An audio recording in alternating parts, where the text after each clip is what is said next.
Hello everyone, in today's video I wanted to talk about a topic that is very real for not only cancer patients, but anyone going through a medical scare, and that is Scanxiety.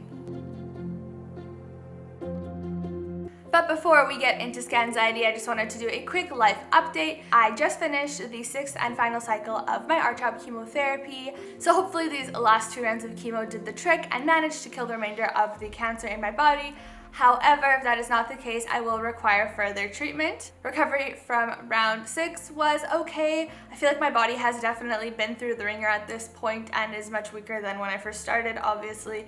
So recovery gets tougher and tougher each time. My body, I guess, is just sick and tired of this.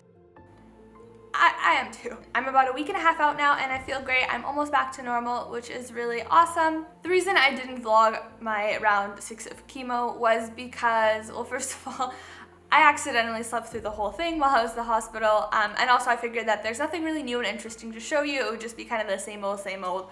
So, but yeah, the main reason was because as soon as I got those drugs, I fell right asleep. So that would have been an interesting vlog of me just sleeping. But anyways, this is the perfect timing to do a Scanxiety video because I am actually in the process of waiting for my PET scan. For those of you who don't know, basically a PET scan is the test that will show if there are any living cancer cells left in my body.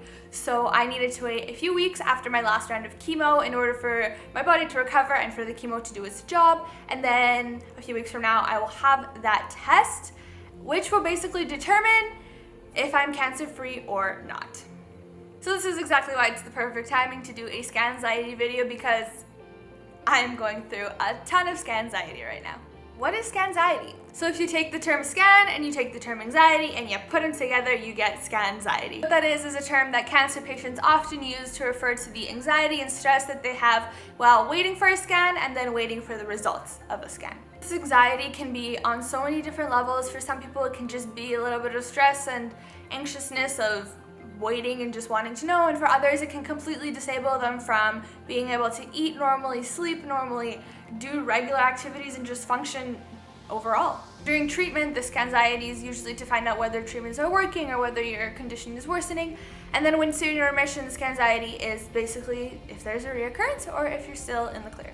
So now that you know what Scanxiety is, how do you deal with it? The first thing, and that is the only thing that helps me, is to have a plan. I've always been someone who loves to plan things out and know what's gonna happen. Even with my cancer, basically the only way I felt better was when I knew exactly what treatment plan I was going for and what was gonna happen.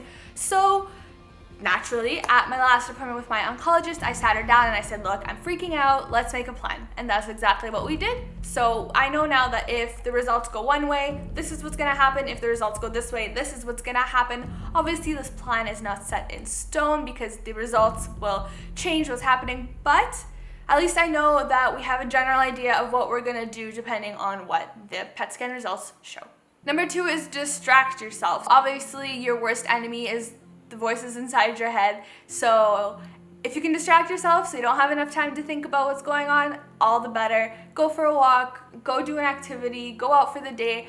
Anything that you find that really helps you, even if that's just sitting and watching Netflix all day with your favorite snack, you're not thinking about what's going on, you're too busy watching a show, so do it. My third tip is to talk it out. I love to vent, and I feel like if I keep stuff in, it builds up inside of me and then it makes it worse. So talk to somebody that you trust, or talk to somebody that is also a cancer patient or a cancer survivor who knows exactly what Scanxiety is and basically what you're going through. You'll feel so much better once you get it off your chest. My next tip is to do what helps calm you down and what makes you happy. So whether that be meditation, yoga, exercise, whether that be reading a book, cooking, cleaning, anything that makes you happy, even watching Netflix all day with your favorite comfort food. If it makes you feel better, if it makes you feel happy, just do it. Honestly, even if it's just running away from your problems and taking a nap, do it. And last but certainly not least, just breathe. What's meant to be will be, and if you can't control it right away, what's the point of stressing about it? So just breathe. Everything will be okay. And trust me, I get it. It is hard. I'm at the point right now in my treatment where this PET scan basically dictates what my future will look like. If it's all clear, I can go back to living my normal life. And if it's not, I don't know how many more months of treatment I'm looking at. I don't know what kind of treatment I'm looking at. I mean, I have a general idea, but there are a few possibilities. And it's hard because I'm at a place where I feel so stuck and I just want to just move forward and move on and put this all behind me, but I can't. So the Scanxiety for me is so real. But I try my best to take my own advice and just distract myself, talk it out, make a plan, and breathe, and know that no matter what happens, I am in good hands and I will be okay. But that is all for today's video. Thank you so much to everyone for liking, subscribing to my channel.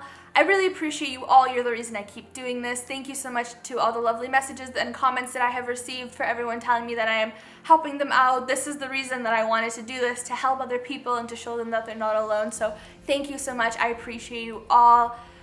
But for now, know yourself, know your body, and until next time.